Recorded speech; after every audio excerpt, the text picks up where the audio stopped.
guys, welcome back to Irish Footy Vlogs. Welcome back to another Premier Division review show. Delighted to welcome Luke McQuillan back on. Luke, how are you today? You well? Good, thanks for having me.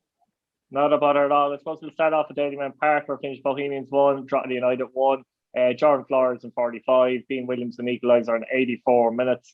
I think this is considered to be a fairly good point for Drogheda. You were at the game, Luke, to be fair. I was at the game as well. But I'll get it from the Drogheda perspective, and I'll try and give a bit on the Bulls perspective if I can. Yeah, well, I actually think that the first half of the game is really, really poor from both sets of teams. I don't really think either team really created any chance. I think they have a few half ones where, you know, Devoy has that when he chips up the free kick. I was like, what is this all about? I couldn't believe what I was saying. Chips it up to himself, and you know, it doesn't go too far away.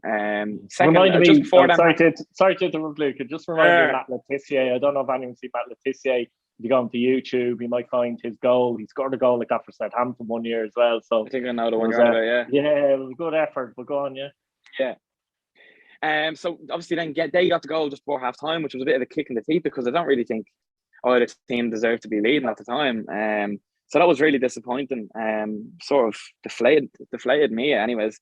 Half time I was like, I couldn't believe we were 1-0 down. It was quite annoying. But to be fair then, second half, Bows start quite brightly again. I think keeper Sam Long, excellent again, you know, unbelievable.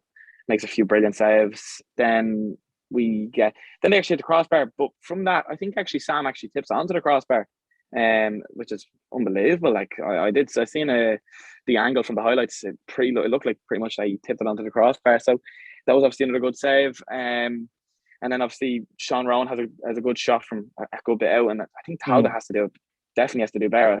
Obviously, you know, it doesn't go in and that, but he sort of I think it caught him off guard a bit. That probably wasn't expecting. I wonder did it move in the air? That's what I'm wondering as well. It's hard to tell.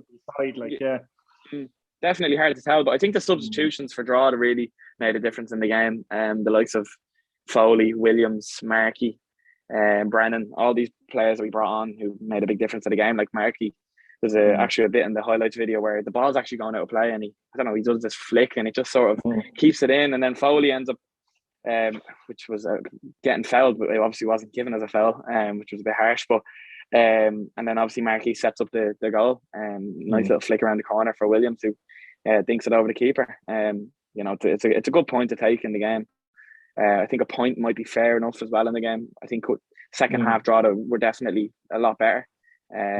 So you know, it was good to get a point going into the break. We're still in a decent position.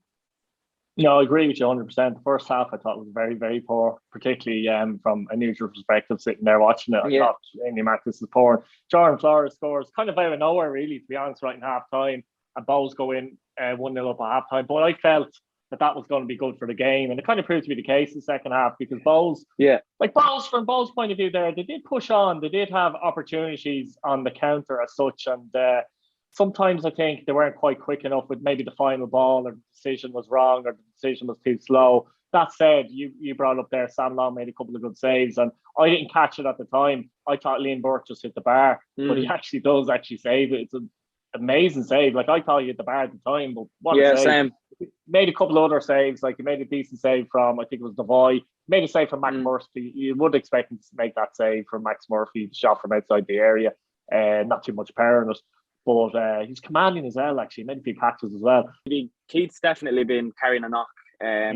You know, I think the break has come nicely for him as well. But to be fair to him, I thought he had a decent game as well for having that knock, you know what I mean? But I think Evan Weirden comes into centre half, and again, I think he deserves great plaudits for that, because it's not his position. And the last two games against Bows and Rovers, he's been excellent in that defensive role, and shows real calmness as well. You know what I mean? You can see the calm in the ball as well. And to be fair to me, he had a good game in centre half again. Like, yeah, but you're right. I think where Bows were 1-0 up, and I was watching and I thought to myself, they have to get a second. I even turned around and said to young Billy, I said, if they don't get a second, Drogheda are going to equalise. And he looked at me. Yeah. And it proved to be the case. But you felt, go on, yeah? As the game went on, you nearly felt like Drogheda were going to score. Like, do you know what I mean? Smelled it, and I think even the Bows fans smelled it as well, Luke. They're used to that, but you could just feel it or something. It's very strange with Bows that they have to be 2 or 3-0 up, you feel, in the last closing minutes of the game to make sure they win a game. And anytime they're not, there seems to be an edginess and a panic that creeps into their game. And that's kind of what happened. But as you said, those subs, Williams was on, I think, on the air pretty much, and Foley and Brennan came on as a double sub with about 20 minutes to go. And then Mark, but you bring those kind of players on, and like, I'm looking at it, if I'm a Bowls player, and I'm thinking, oh, good God, like, you know what I mean? They've got this kind of quality coming on. You're thinking these should be starters in your head. Now, there's reasons why they're not starting at the moment. We know that, coming back from injury and things like that. But it just shows the attacking prowess they're trying to have. And I thought Markey in particular, in his 15-minute cameo, considering he was out for months, I thought he was really, really good. Apart from the fact that he set up the goal brilliantly for Williams, I thought he was getting into positions, busy as a bee between the lines. Bowls were kind of looking over the shoulder. They couldn't really... they didn't really notice where he was, and it just opened everything up. And you'd Foley suddenly getting into that right-hand side channel. Williams was coming on, causing problems as well, and you had Ryan Brennan. And all of a sudden, from Bowes kind of trying to make it 2-0, now they're worried the other way. And at this point, they failed to make it 2-0, and Drogheda obviously do get that equaliser. And in the end, it's a deserved point. But look, second half was much better than the first half, I think, as well. From Bowes' point of view, it's probably a disappointing point again from Bowes' point of view. But yeah, it's a good point for Drogheda. And from their point of view, 9 points ahead of Harps, 3 points behind Bohemians going into the break. Yeah. No, it's a good position. It's a good position to be in, because as well, like, you know, we went 4 games in a row of losses, and then to play it's again, like, I think we've done that as well at the start of the season, and we went on a bit of a run, and I know we're 3 games unbeaten now going into the break. Obviously, you got 3 points against Finn Harps, 3 points against Rovers, and a point against Bohs. So like 7 points from a possible of 9. Coming off the back of 4 losses in a row, you would have taken that all day. And it's a good point again, and it just shows that they didn't give up. Exactly like how they played Bohs in Headingley Park in the first time around. Williams gets an equaliser from an early goal from Bohs, and they show that don't give up, and that. And I think that's good as well to have that if you're going to be, you know, in a bit of a relegation, you know what I mean, in that relegation fight, if you want to call it, with the likes of Harps and UCD and Shells, who are still in it in that sort of fight as well. So it's good to not give up, and to, you know, even when you're down, to you know, still be able to turn it around. Shows it's good for the squad, you know. Yeah, definitely good character there. We'll move on to the brand new end of Finch Derry City 2, Finn Harps 2. In the Northwest Derby, Patchin, after 22 minutes, equalised actually after Mihailovic gave Finn Harps the lead. McWoods put them back in front in 61, and a late equaliser from Toll, saving the day for Derry. And it's a strange one, because at the start of the game, I don't think Derry City are taking a point from the game, but they're certainly taking a point by the end. And likewise, Finn Harps will end up disappointed with the point. Yeah. And it was an opportunity actually for them in the end to get a couple of points on Drogheda. Like, you know what I mean? They would have got an extra 2 points, so it would have been that 13, but 9 points behind. Look, they have to be impressed though with their character and the way they played in the game. I've seen the highlights, but talking to most people, Finn Harps with a better side should have won the match. Patchin's goal though, by the way. What a goal that was. I mean, it was a great goal. He's going for it. Like, he's absolutely 110% going for it. You could question maybe the keeper. He's got caught off unawares, but still, I mean, he finishes that brilliantly. And you know, McWoods then after 61, he scores a very good goal where he cuts inside on Toll, not easy to do. And at the end, then Toll's header saves the day. But 6 games without a win for Derry, suddenly 9 behind Rovers, and Dundalk are now ahead of them in the table as well. It's been a disappointing run for Derry, hasn't it? Yeah, it's very. I don't know where it's gone wrong. I'm sure they're hoping the break is coming at the right time for them now, that they can, you know, just assess it and see where they can improve, because there is definitely improvements to be made. Like 6 games without a win, as you said, and if you're going to be, obviously they've got aspirations of going for league titles and that, so, you know, to go on that sort of run, especially when Rovers are still plugging away, getting 3 points. I know they dropped points, they lost to Drogheda, but like, they're still, you know, getting points. They had a great win against Shells, and like, they're not going to drop many points this season. So it's up to Derry and the others to really, you know, to follow that. And Derry have definitely not been doing that. And again, in the game, Finn Harps will definitely feel unlucky. You know, they'll be disappointed, I think, because. But saying that as well, going up there, they would have taken a point, of course. But as well, when you're 2-1 up, going with 2 minutes to go, and at a time, you would have you'd be disappointed to concede, and they conceded quite a soft goal as well, I thought. Yeah, it was. Nobody really marking though, was there? There was nobody marking there in the area. But the funny thing is, just at the end there, Brian Maher comes out and they've a little chance to nick it there, don't they, at the end? When Brian Maher comes out of the goal, like, which would have been just crazy, but that's a few times Brian Maher has done that this season, by the way. He hasn't been caught yet, so I just wonder if he will be caught at some point. But yeah, look, it's an amazing game, 2-2, 4 goals, and Finn Harps, like, how do you feel about Finn Harps going into the break now, though? Do you think they need to get players in? But it's easy said than done, I always say, in terms of getting players in. Where do they need to improve? They've conceded more goals than you'd expect, I think, this season. Usually expect them to be better defensively. And I know they haven't scored too many either, but usually they are better defensively. So that's something that maybe Ollie will try and look to change if he can in the break, I suppose, and get a few players in that position, maybe defensively. Yeah, it's a difficult one for Finn Harps because I don't know who are they going to bring in, especially at this in the summer window. It's a difficult one to get players in, and especially for the likes of Finn Harps, and that it will be difficult for them to, get players into their squad. And where do they need to improve? It's a tough question. I actually think they've got a threat going forward with the likes of Milahojlovic, and you still have Yo-Yo Maddie there. I know Finn Harps fans have had their questions about him, and I have had questions about him as well. But even Eric McWoods, who took his goal really well, they do have threats going forward. I think they just very soft at the back. Obviously they lose David Webster now for the rest of the season, which is a big loss. You know what I mean? It's a big loss. Like, he was their captain. He's their leader. Like, you know what I mean? And it was going to be a big season for him to try and keep the Harps up. And obviously they'll miss him now. And you can see that he has missed it. Like, when you take a player like that out of a team, especially who are going to be down around the bottom, it does hurt. And maybe they might look at another centre half, a big strong centre half, maybe in the same sort of profile as Webster. Maybe they'll look at that, but it's going to be difficult for Harps to get players in, I think. But saying that, it's Ollie Horgan, so you can never really write off Ollie Horgan. Finished at Oriel Park, Dundalk won, St Patrick's and Lennox nil, and Daniel Kelly with the only goal in 24 minutes, Luke. And Dundalk only lost 2 games this season, which is incredible. Rovers have even lost more, 3 games this season. This is their 6th win on the bounce at Oriel as well. So, there's something about Stephen O'Donnell. He had Pat's record last year at Richmond Park, very, very good, like a fortress. So I'm not really sure how he does it, but he has Oriel Park back as a fortress again. They've been picking up a few results on the road. There's now 3 actual wins in a row as well, like after winning the last 2 away games. Yeah. But this was a good win for them. I watched this back. I was at the Bowls game, Drogheda game, but I did watch this back, and it was a strange game because I don't think neither side played particularly well in the game. I thought the first 24 minutes before Kelly scored, the away side Pats were very comfortable. But then there's a mix-up in defence between everyone really, but Bermo and Gravosti and Kelly steals in. It's a soft goal to give away. It's a very soft goal, yeah. It's a very soft goal, isn't it? After that then, because Dundalk led 1-0, I don't think the game changed an awful lot, but suddenly because they led 1-0, they were comfortable. So for most of the game, Dundalk were comfortable. Didn't really look like scoring.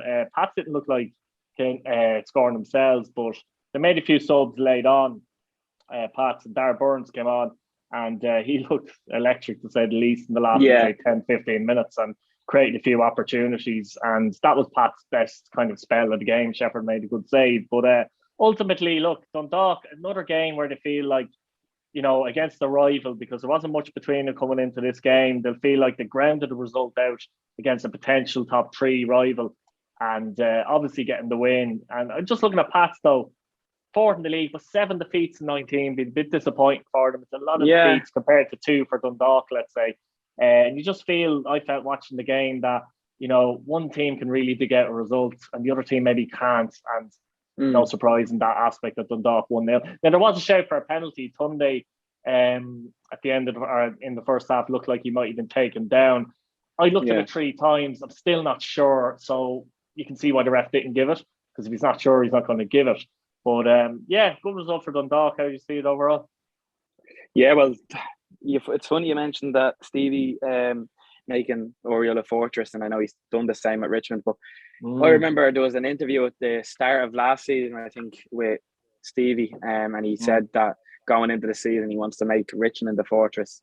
I don't know if that's just something he lives off. I'm really he was harping on about that, wasn't he? Like he was really making a public point of that. So I don't know what he does. He must ingrain it into players' heads that I don't know. Strange because he has done the same. Play like the home team, like yeah. Because it could be, football. If you obviously, I don't believe in the whole thing of home advantage. It depends. You know what I mean? People will believe in if it does give you an advantage, if it doesn't. But I think Stevie believes it anyways, and I think he probably just tells his players that, I might be wrong, but he probably just tells them just play like the home team. I don't think he'll put an awful lot of pressure on them, but play like the home team and you'll get results. Like, obviously it's a big win again for Dundalk, who go second now going into the break, which is, when you look at them at the start of the season, you would have been like, Jesus, there's no way Dundalk will do that. But in fairness to them, they've turned it around and they've been excellent, and they really, really look like a team that are going to be tough to beat. That will, I think that they're going to keep going under the radar. Fair play to them. I think that's the way they like it. And maybe there's another team that could give Rovers a push, but I don't think it will. But Dundalk again, if they keep plugging away quietly, they'll soon enough become a force. And then, in fairness to them, they look a really tough team to beat. For Pat's point of view, they'll be disappointed again. You know what I mean? It's another loss. Someone asked me before I was actually at the Drogheda game, obviously, and I was looking at the lineups, and someone said to me, "Why is Tim going with that lineup?" And I said, "Well, he just after beating Bows 3-0, I can understand why he's gone with the exact same lineup. Look, there's obviously questions about it, but I think he actually done the right thing by playing that same lineup. I know it probably didn't work out in the end, but what's the point of chopping and changing after a really, really good result? You know what I mean? What if he changed it when they lost anyway? That kind of way as well. Yeah, again, it's not easy, is it? It is a difficult. No, it's not. It's not easy to get it right, but it's a tough place to go to as well. But Pats will be disappointed because I think they did have chances in the game.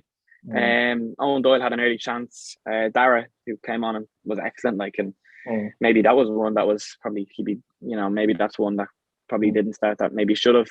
I think the reason he didn't start Dara though is more to do with the system, because it doesn't allow for wingers, let's say. So he had 2 wing backs and 3 centre backs as such. So you know yourself from your time at Drogheda with Clancy as well that you wouldn't really play wingers as such in that system. But that seems to be the problem.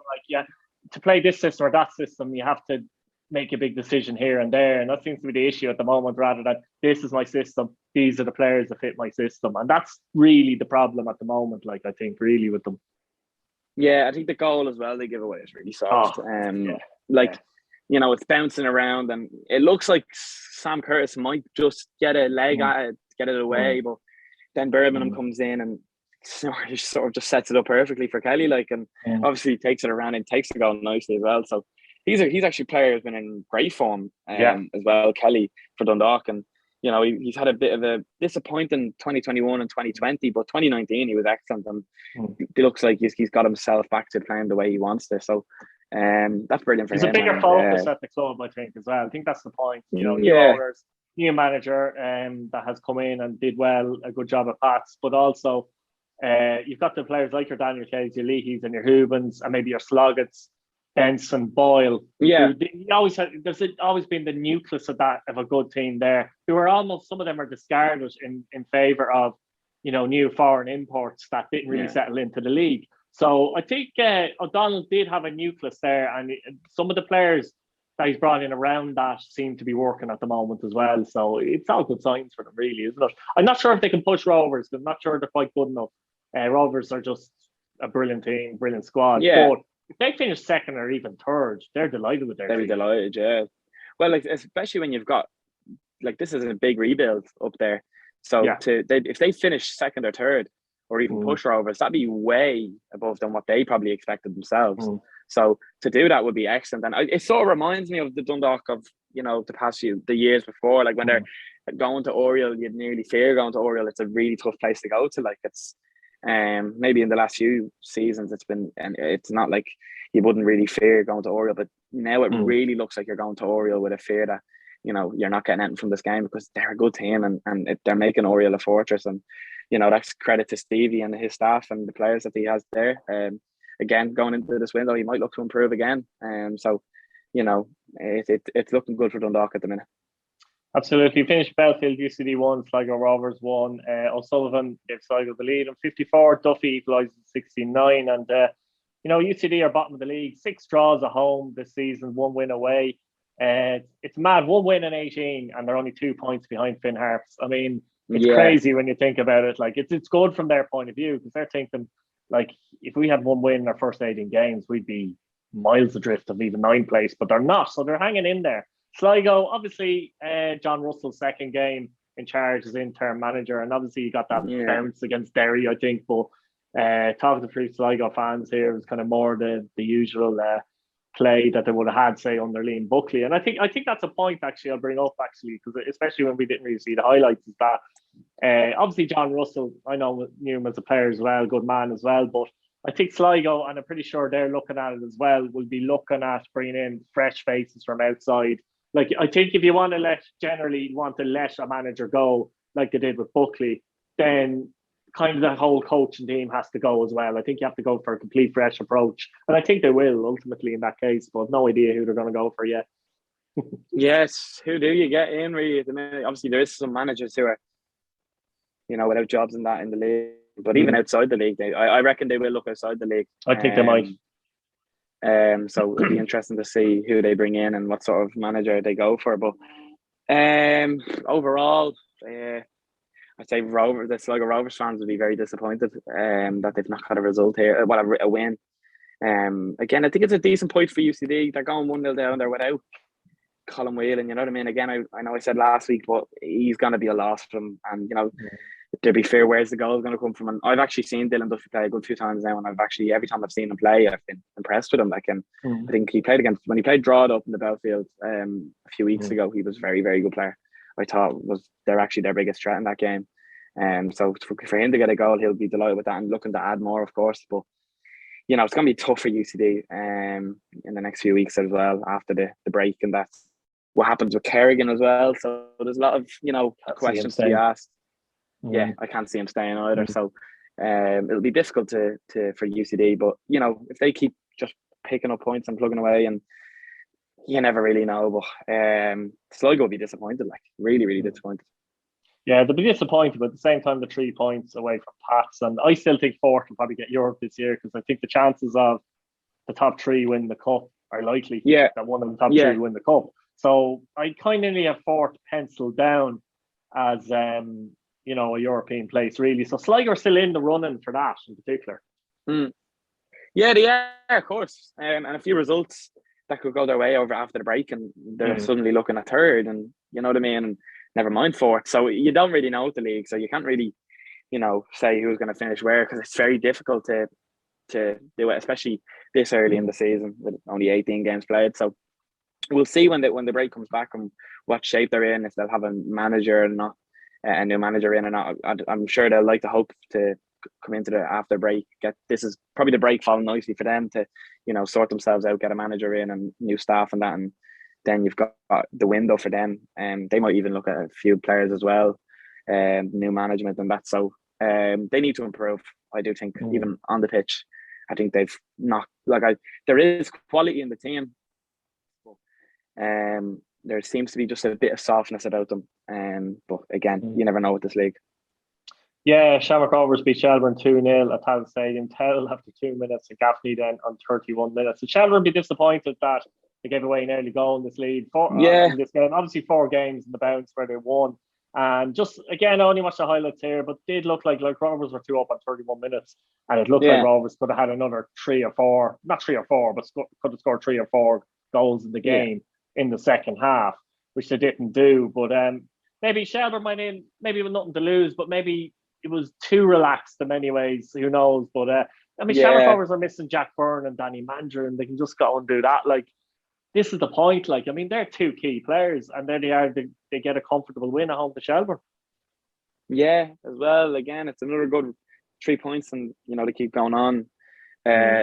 Shells, like, from what I've heard, even speaking to a Shells fan, I was told that if Shells were there all night, they wouldn't have scored.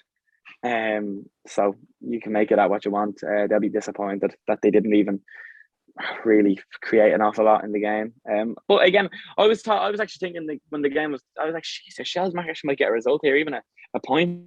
But that was quickly turned around after 2 minutes. So it was pretty quick that they took the lead, and a great goal as well, to be fair. But a good 3 points for Shamrock Rovers, and you know, a big win for them, especially coming off the loss against Drogheda. So they'll be delighted with that. Yeah, I think it'd be interesting to see if Shelbourne decide to do any business in the summer, because they can look at the table and say, we're 4 points behind fourth. Yeah. You know, can we actually, with 1 or 2 key additions, they could think to themselves, can we actually sneak into that European conversation? It would be tempting if you're in their position. Of course, you have to get the right players, but it'd be very tempting. Yeah, it would be tempting, but they have to sort of remember that they set out at the start of the season to stay up, and they will, most likely. You know, they're a good bit ahead of, you know, the bottom 2, so they won't be worrying too much about that. But you know, their aim at the start of the season was to stay up, and you know, anything else is a bonus. So they'll be looking at that as well and just saying, let's just relax now and, you know, let the break roll in, and then we'll see what position we're in after. So they'll be looking at this break now as a chance just to see where they're at, and they'll definitely be assessing. And I think they'll be probably. I actually think Shells are above where I thought they'd be at this point of time. That 4 wins in a row sort of helped them out. I thought, you know, at the start of the season, there was definitely, like, I was looking at Shells and I was saying I'd be worried about Shells even going forward. And there was a few games that they were defensively poor in, but they've really turned that around. And you've got Sean Boyd looking like a serious threat as well. So they'll be delighted with where they are at the minute. So they'll just be happy at the break, and then they'll see where they go after that. Brilliant stuff. Look, Luke, thanks for coming on. We'll leave it there. Guys, thanks for watching. Let us know what you think in the comments, and hit your bell notification button so you don't miss a video. Thanks very much, Luke. Fair play. Cheers, Keith.